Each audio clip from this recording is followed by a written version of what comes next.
ঢাকা 11 আসনের ধানের শীষের মনোনীত প্রার্থী এম এ কাইয়ুম ভানুয়াতু রিপাবলিকের নাগরিক, এমন তথ্য ও গুঞ্জন ঘুরে বেড়াচ্ছে সামাজিক যোগাযোগ মাধ্যমে। তবে বিষয়টিকে সম্পূর্ণ মিথ্যা এবং উদ্দেশ্য প্রণোদিত বলে দাবি করছেন তিনি।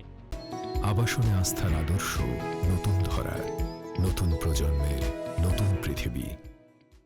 ত্রয়োদশ জাতীয় সংসদ নির্বাচনে বিএনপি মনোনীত এই প্রার্থী ফেস দ্য পিপলকে জানান, তিনি দীর্ঘদিন দেশের বাইরে ছিলেন, যে কোনো সময় গুম হতে পারেন এমন শঙ্কায় 2014 সালে মালয়েশিয়ায় পাড়ি জমান তিনি। আমি মুসলিম মালয়েশিয়াতেই ছিলাম দীর্ঘ সময়, এবং যখন আমি 14 সালে যাই তখন একটা গুমের মামলায় আমাকে বা এরকম একটা কথা শোনার পর আমি চলে যাই, থাকতে থাকি সেখানে। তিনি দাবি করেন 2024 সালের দ্বাদশ জাতীয় সংসদ নির্বাচনের পর বাতিল করা হয় তার বাংলাদেশি পাসপোর্ট। এরপর তাকে গ্রেপ্তার করে স্থানীয় পুলিশ। পরবর্তীতে জুলাই আন্দোলনের মাধ্যমে হাসিনা সরকারের পতন হলে নতুন পাসপোর্ট নিয়ে দেশে ফেরেন তিনি। আপনারা জানেন যে 24 নির্বাচনের পরে আমার ওইখানে বাংলাদেশি পাসপোর্টটা ক্যান্সেল করে বাংলাদেশ গভর্নমেন্ট এম্বাসির মাধ্যমে আমাকে ওইখানে গ্রেপ্তার করে বাংলাদেশ আমাকে ডিপোর্ট করার জন্য বলা হয় যে আমার নামে অনেক মামলা, 26-27টা মামলা দিছে। তা পুলিশ যখন ধরে বলে যে 26টা তো না, আমার 100-র উপরে মামলা। বলিস কি 100-র উপরে মামলা? হ্যাঁ, অল দ্য পলিটিক্যাল মামলা, সবগুলি পুলিশ বাদী, পাবলিক কোনো বাদী নেই। তুমি দেখো তাহলে ঠিক আছে, তোমার কোনো হ্যাভ টু অ্যানাদার অপশন, তোমার কোনো পাসপোর্ট আছে, কোনো দেশে যেতে পারবা এরকম কিছু? আমার কাছে আমার ইউনিসিয়ার কার্ড আছে, জাতিসংঘের ইউনিসিয়ার কার্ড আছে।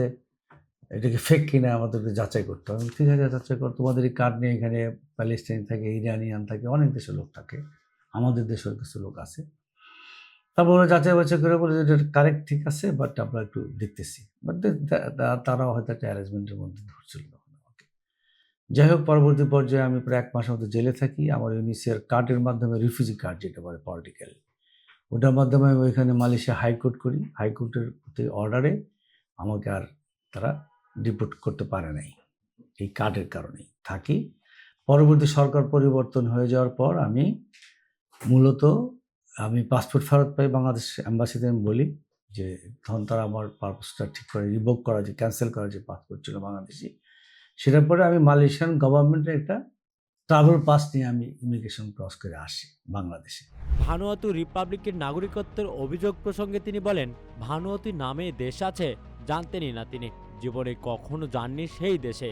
অথচ সামাজিক যোগাযোগ মাধ্যমে সম্পূর্ণ মিথ্যা তথ্য দিয়ে গুজব ছড়ানো হচ্ছে। তিনি বলেন, আমার পাসপোর্ট চেক করলে দেখা যাবে আমি কোন কোন দেশে গিয়েছি বা যাইনি। সুতরাং এমন অভিযোগ স্পষ্ট মিথ্যাচার। এছাড়া বিষয়টিকে নোংরা রাজনীতির ষড়যন্ত্র বলেও উল্লেখ করেন তিনি।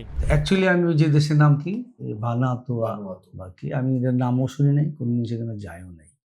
আমি যদি কোনোদিন সেখানে যায় থাকি, কি বাড়ি ঘর কিনছি, কত কিছু আসতেছে, এগুলি সবই ফেক, মিথ্যা কথা।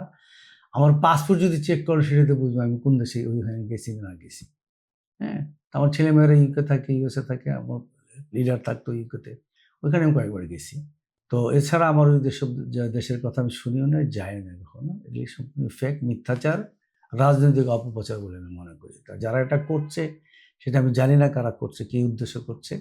আমি মনে করি রাজনৈতিক প্রপাগান্ডা, মিথ্যাচার, এগুলি না করে বরঞ্চ পট পরিবর্তনের মানুষের যে প্রত্যাশা, রাজনীতি করতে হলে রাজনীতি পরিষ্কার পরিচ্ছন্নভাবে রাজনীতিতে অংশগ্রহণ করা উচিত, নোংরামি পথ বেছে নেওয়া উচিত হবে না।